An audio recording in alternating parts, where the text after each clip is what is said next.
Welcome in, Braves Today, bravestoday.com. He's Lindsay Crosby. I'm Ben Taylor. Of course, it is brought to you by Plains Coffee. Go to plainscoffee.com, promo code BRAVES. Get your 10% off once you enter that code. Lindsay Hurston Waldrep makes his debut, got roughed up a little bit. However, it is not as bad as it looks, even though he does get charged with 7 runs. It should not have been that. I thought overall, especially those first 3 innings, I think he looked absolutely stellar. And then no hit innings. Yeah, no hit. 3 no hit innings. And so, what do you take away from this? Because you see the chirping online, on message boards, on social media, where it's like bringing up all these young guys only to hurt their confidence. I think that inside the clubhouse, I don't think his confidence is hurt, because I think they'll sit him down and say, these are all the good things that you did. And they just happen to drop some singles in on you, maybe a walk or two you shouldn't have had. You get that tightened up, and then all of a sudden, I think he's a totally different pitcher next time out as far as an approach perspective. Yeah, so I think the first thing here is it's kind of important to lay this out, that Dave Martinez helped Hurston Waldrep, right? Because he put 5 lefties and a switch hitter in there. Yeah, and to me, Hurston Waldrep is better against lefties because of that splitter. Mm-hmm. And so when he faced, when he faced the lefties, he was throwing a lot of splitters. Mm-hmm. It was when he faced the righties that he was like a fastball slider guy, and the slider is a good pitch, but maybe not as good as the splitter. And so if you could redo that, you would just stack up a bunch of righties in there. Yeah. But kind of looking at what he did, it was something where for some reason he really kind of, after that strikeout to Eddie Rosario, that's where he really started to struggle. Those 2 walks to Nick Senzel, Jacob Young, nowhere near the zone. The single to Luis Garcia, he got behind 2-0. He had to come into the strike zone. Keibert Ruiz, it was a good pitch, but maybe not great placement as far as where he put it. A little bit inside, and it being hit for the home run, it looked like it was set up to be an inside pitch, and it kind of ran out into the inner third of the plate. That's kind of emblematic to me of the issue Hurston Waldrep has. I wrote about this in the preview, wrote about this when he was called up. I wrote about this in the takeaways. Mm-hmm. His fastball is not ideal. You may have heard people talk about, I'm going to pitching nerd for a second. I apologize. No, this is what I wanted to hear. You may have heard people online or whatever talk about a dead zone fastball. So the idea behind your fastball, is, and I have one here, is when you throw a standard 4-seam fastball, think about Spencer Strider's fastball, how it kind of seems to stay up in the zone. It almost looks like it's rising up in the air, right? So when you throw it with backspin, that ability to not drop with gravity, we call it induced vertical break. That's kind of like the pitching nerd thing. They call it IVB, induced vertical break. MLB average is around 16 or 17 inches. The more IVB it has, the more it doesn't drop like it should because of the backspin. Hurston Waldrep is in a weird place where he doesn't get a ton of induced vertical break. He has some sideways movement. Think about a cutter. How a cutter, it's kind of, it's a little bit of a softer fastball, and it kind of takes a sharp turn towards the end, and it cuts a little bit. Yeah. He doesn't get enough backspin to be a true 4-seam fastball, but he doesn't get enough horizontal movement to be a true cutter, right? It's like a baby cutter or a baby fastball. He's in that middle area. And I think that Keibert Ruiz homer was an example of, he was trying to pitch inside, and it moved horizontally just enough to come out over the plate, and it dropped just enough to go from being, right around from being right there in the middle of strike zone, and it got crushed. Yeah. I don't know what Atlanta's going to do with this. This is a similar issue. Paul Skeens. We've all heard of Paul Skeens. Yeah. Paul Skeens, this was the discourse around him when he got drafted, was same thing with his fastball. Not great backspin on it. A little bit of horizontal movement. What is he going to do? He added a sinker, like 2-seam fastball that has some horizontal movement and some drop to it. And then he kind of combined a sinker with his splitter, and he calls it a splinker, right? Yeah. He's throwing like 95, but it's dropping late. It kind of has the best of both worlds.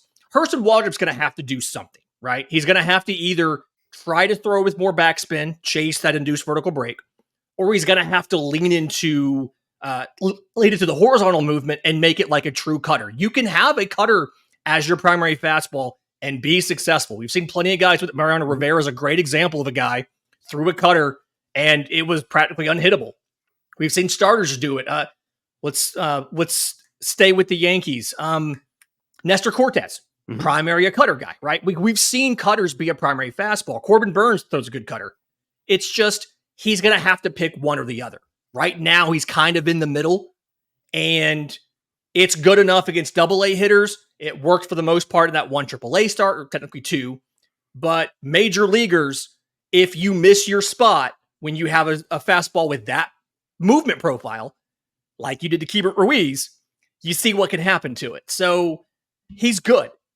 The splitter was as good as I thought it would be. He threw the splitter a ton. I think of his first 34 pitches, 14 were splitters. I want to say they swung at 10 of them.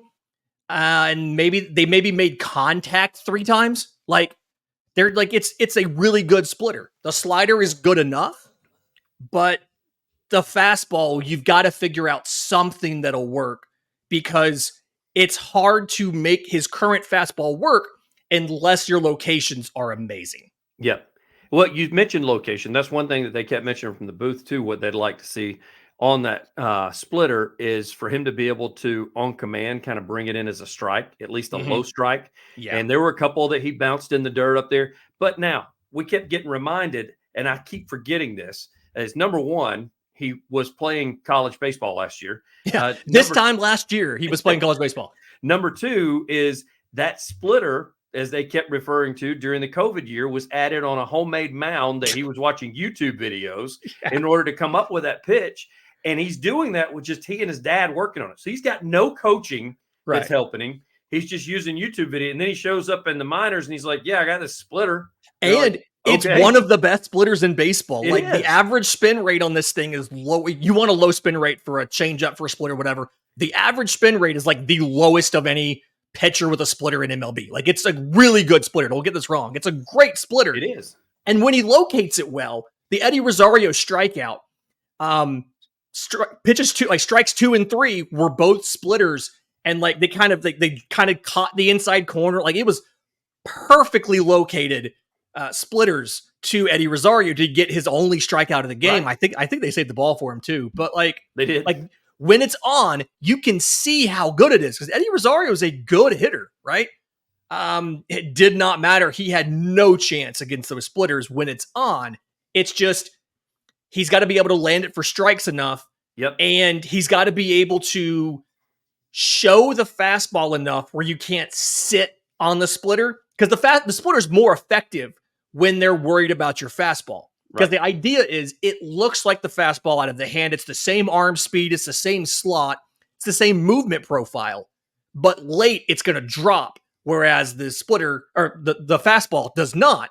And in his case, it does drop some, and it moves horizontally a little bit. Yeah. And but the whole point is here, you need them to respect the fastball. They don't have to fear it. They have to respect the fastball to make the splitter work, and you have to be able to land a splitter for a strike when you need to. And that's what got him better as his career went on. I'm speaking here about a former Brave, started out with the A's, played at Auburn, Tim Hudson, who, when he was in college, he had that splitter, but throwing to collegiate hitters, they were swinging at that ball in the dirt.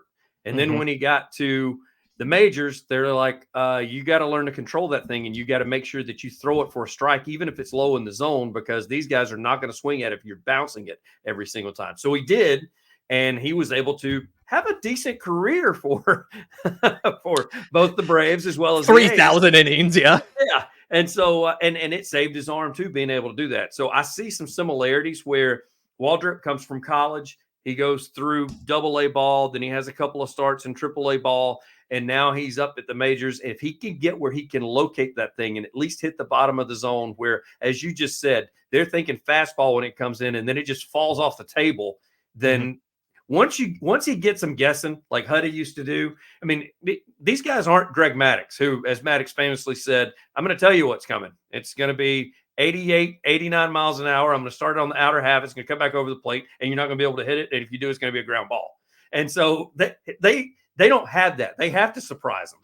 Do you know what we call 88 to 89 mile an hour ground ball guys in MLB right now? Bryce Elder. Yes. That's what we... Yes. Brandon Maddox has better control. Oh, no doubt. But 89 mile an hour sinker guys who get ground balls, that's Bryce Elder, and it's not working. So what does that tell you about how the game has changed? Yeah, it's complete, especially with the way guys are swinging now. It's different than trying to, a different era and that kind of thing. So overall, putting a ball on this Hurston Waldrep thing, people are concerned. You and I were talking about it. I know it's 7 runs. That's not as bad as you think it is. And the reason being is you mentioned it earlier in the pod. We were talking and you said, a couple of walks and he ends up getting hit. And then finally, when they take him out, those 3 runners on base are his. And Mummer just decides to lay, and it wasn't even a hard hit ball, but just kind of he got it laced down into the corner, clears the bases. Those get attached to Waldrip, which that's how baseball statistics work. I'm sorry. That's how scoring's always worked. Yeah. And so it's, I guess my concern is I don't want him losing confidence over giving up 7 runs in his debut, because he pitched much better than that, in my opinion.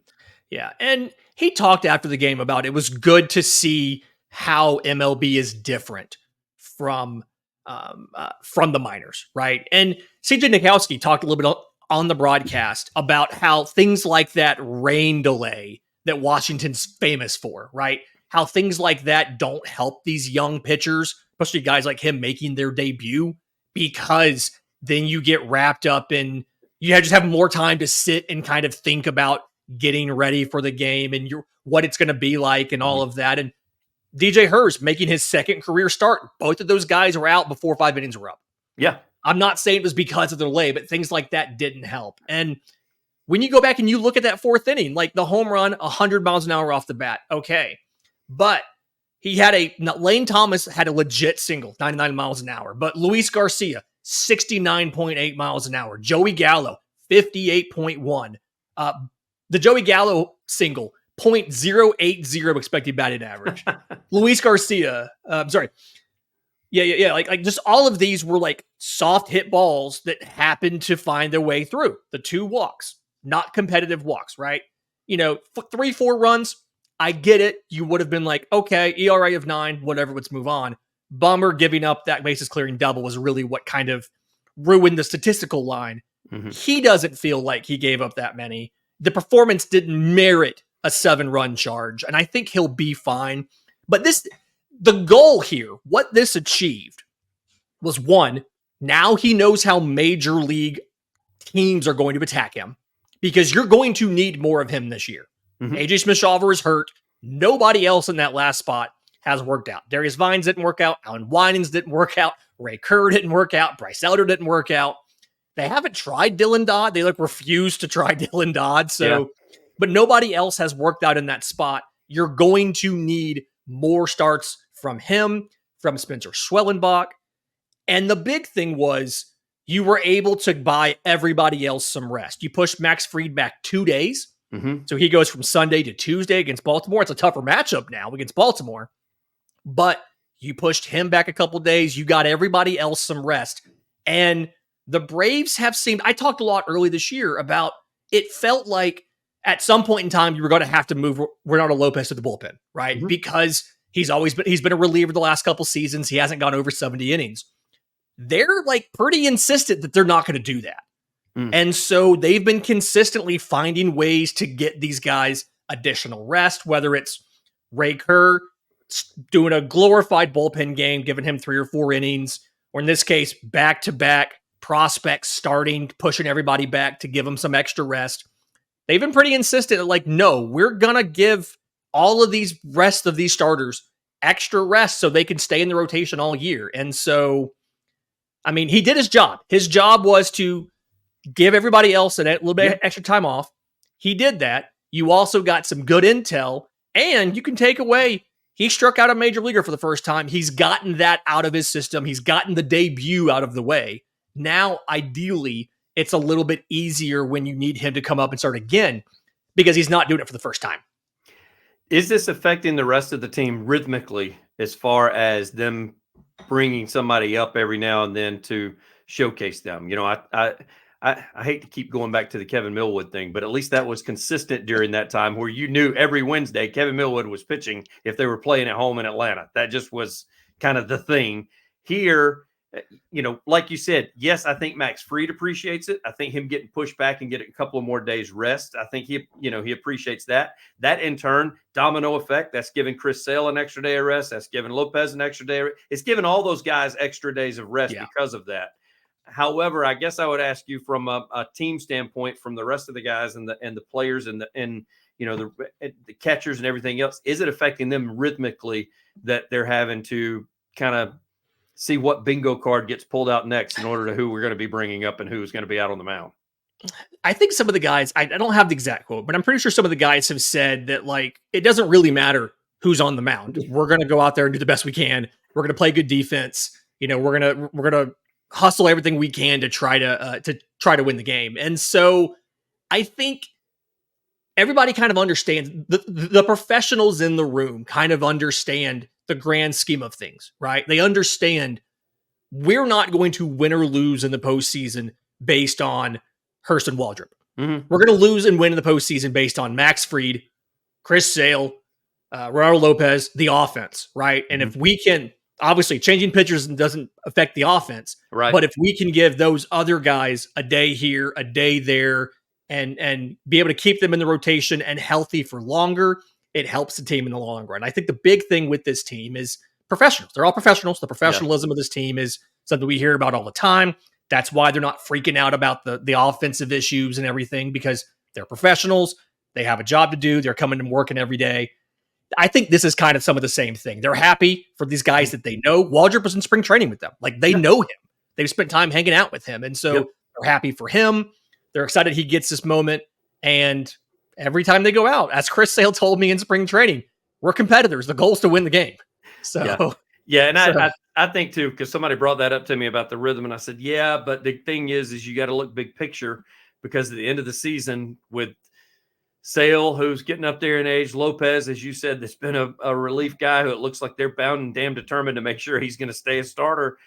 You're going to need those arms come August, September, and on into October, because as Ozzie most famously said the other day, and I think Riley had even said the same thing too, is we'd rather be slumping right now than slumping in October. And so that is something that they at least had. They know where they are. We don't need to remind them where they are. They know where they are as far as this team is concerned. Hey, you guys be sure to go visit Plains Coffee, plainscoffee.com, promo code BRAVES, 10% off. Shipped directly to your door. They don't roast the beans until you make your order. They also have teas and flavored coffees as well. He's Lindsay Crosby. I'm Ben Taylor. Go to Braves today. This went way longer than I thought it would. We had other stuff we were going to get to, but that's pretty typical, as Lindsay's got some articles coming out as far as this week is concerned. So be sure to get your week started by going to bravestoday.com. Lindsay, as always, I appreciate it, sir. Thanks, buddy.